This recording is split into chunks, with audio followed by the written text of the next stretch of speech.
एक चिड़िया अपने बच्चों के साथ पेड़ पर रहती थी। उस पेड़ को किसान काटना चाहता था। चिड़िया ने कैसे पता किया कि किस दिन किसान सचमुच पेड़ काटने जाएगा? 6 वर्ष पहले किसी खेत में एक पेड़ पर चिड़िया अपने बच्चों के साथ रहती थी। वह दिन भर दाना चुगती और शाम को आकर अपने बच्चों को खिलाती।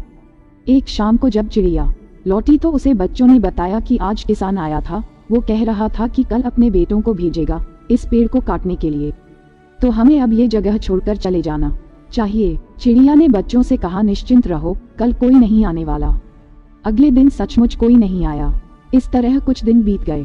एक शाम फिर जब चिड़िया अपने घोंसले में आई तो बच्चों ने बताया कि आज फिर किसान आया था और कह रहा था कि कल वो मजदूरों को पेड़ काटने के लिए भेजेगा। चिड़िया ने फिर वही कहा कि कल कोई नहीं आने वाला। अगले दिन सचमुच कोई नहीं आया। इस तरह कुछ दिन और निकल गए। फिर एक दिन बच्चों ने चिड़िया को बताया कि आज किसान आया था और कह रहा था कि कल वो खुद ये पेड़ काटने आएगा।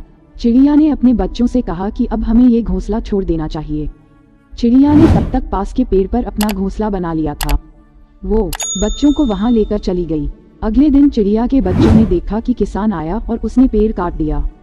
बच्चों ने चिड़िया से पूछा कि आपने जैसा कहा ठीक वैसा ही हुआ। आपने जब कहा पेड़ काटने कोई नहीं आएगा, उस दिन कोई नहीं आया, और आपने जब कहा आज पेड़ काट दिया जाएगा, उस दिन पेड़ सचमुच कट गया। चिड़िया ने अपने बच्चों को बताया कि जब तुमने कहा कि किसान आज खुद पेड़ काटने आएगा, मैं समझ गई कि किसान अब दूसरों पर निर्भर नहीं है, इसलिए वो आज ये काम करके ही रहेगा।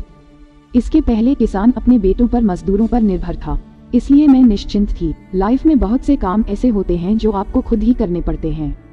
इसके लिए किसी दूसरे पर निर्भर रहना मूर्खता होती है। इसलिए अपने जरूरी कामों के लिए दूसरों पर डिपेंड रहना छोड़ें, नहीं तो किसी दिन आपका बड़ा नुकसान हो सकता है।